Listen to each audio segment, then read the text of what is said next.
YouTube/Facebook. I know it's been a long time since I posted a video, but I got something cool today that I had to show off in a quick review. I don't have a lot of video editing skills, so bear with me on this. What I purchased today, or what I showed up today, was a wireless GameCube controller by a company called TTX Tech. The form factor is identical to the Wavebird. Unfortunately, it's not quite as advertised. The TTX Tech version is called the Wave Dash Wireless Controller, and it was something like $21, $23, something crazy like that. But hi Jody, you're in a video. Yes, you are. The thing that caught my attention was the fact that it says it supports Rumble, built-in Rumble feedback. And one of my pipe dreams has always been to have a good wireless GameCube controller that has Rumble, and there haven't really been many of those. So the first thing I noticed was that this Jody, squeaky, squeaky, squeaky, squeaky, squeaky. She likes to squeak. She likes to squeak a lot. She's a very squeaky puppy.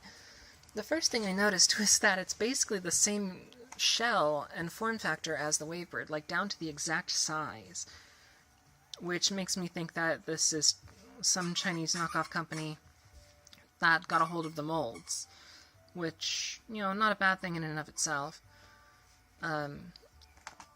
So the first thing I did was, obviously, pop on some Mario, and I wanted to test out that Rumble to see if it had it, and it disappointed me quite a bit. It connects very quickly to the actual system, way over there.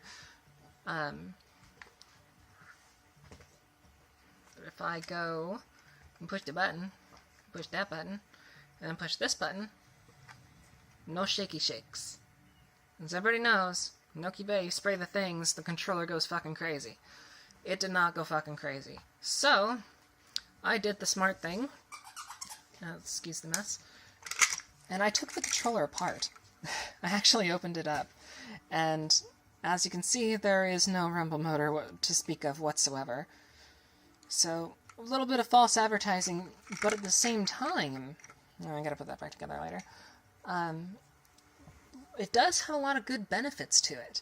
It's got the same exact form factor as the official Wavebird, but the buttons, I really wish I hadn't have torn it apart like this. Let me see if I can fix that real quick. Okay, now that it's back in one piece, I can show it off a little bit more. So, it seems to have a very good response time, and it does feel right for a third-party controller. It seems to have the maybe not so much in the angles on a slow movement, but it does seem to have the full range of motion. And one thing that's common in these knockoff third-party controllers is that the control stick and the camera stick, they don't have rubberized nubs. This one does. It feels like a real GameCube controller, which probably is owed to the fact that it has mold, like the mold from the Wavebird. It feels just like the real thing. The plastic doesn't feel soft, but it doesn't feel quite as sturdy. But the form factor is exactly the same. It's the exact same size and shape. Another thing that I wanted to point out is that the triggers on the original Wavebird, nice good click. On here, not so much. It still functions like it's supposed to. You still feel a little bit of feedback on there, but it is not a solid, satisfying click, and the right trigger is not even as good as the left. But it still functions, it still works. The Z trigger, however, is definitely a very clicky button, whereas on the Wavebird it's more of a softer button. The other major thing that I found different between the two is that, obviously besides the fact that the Wavebird has a frequency dial, whereas the new one does not, that's the only real difference between the two,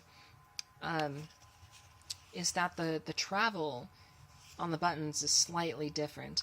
As you can see, they're more recessed than they are in the official one. The official one, the buttons stick out just a slight bit higher. good comparison there. Just a slight bit higher on the official one. However, pushing down on the button, I don't know if you can hear that, but it's a few millimeters there, whereas this is maybe half that. And I know that matters to a lot of people, the travel distance to make the button actually like register. At the same time, this is not as soft of a button. The official one, it's very short. It's a very short distance, but it's also a softer button. Not so much the X and Y. Those are about the same, honestly. There's a little bit more travel on this one, but it does have a bit more satisfying of a click, just because of the membrane being brand new, maybe. Whereas I've had this Wavebird since they came out.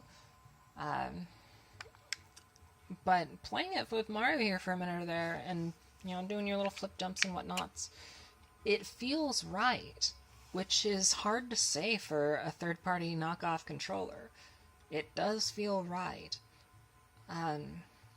My biggest problem with this is that it's advertised as having rumble. It's on the box, it's on the eBay listing where I got it, but there is no rumble motor inside, as I showed you, and personally, that was the selling point to me. That's why I bothered, because I've already got a Wavebird. I still use a wired controller, even with extensions, because I like my rumble. But if you're just looking for a Wavebird, and you don't want to spend upwards of, what are they now, like $50 for one with the receiver in good shape, this is brand new for like $20, and it's the exact same thing. If I had two of them, I would put them up side by side to see if the radio frequency dial matters at all. Like if you can have two in the same system without them interfering, because on the Wavebird here you can have 16 different channels. But this, obviously not. So I would be curious to find that out, but I don't want to buy another one. I'm good on my wireless controllers now. I've got enough for 2-player mode if I ever need it. But yeah, so my final remarks, I give this sucker 3.5 out of 5 stars because no rumble and softer buttons, or softer triggers. But at the same time, if you're just looking for a wireless GameCube controller that feels like the official one, but at half the price, this is your bet. Like, I fully endorse it for if you're just looking for a Wavebird. This is a great alternative for that. Just don't expect the rumble that's in the eBay listing. I'm still disappointed by that. Someday I'll find one. Someday I'll find a good feeling third-party controller that's wireless and has rumble. And if you're watching this on YouTube, feel free to leave a link in the comments to point one out to me, because I would love to have one. But until then, this is actually pretty good for a wireless option. I quite like it, aside from my lack of rumble. Anyway, thanks for watching.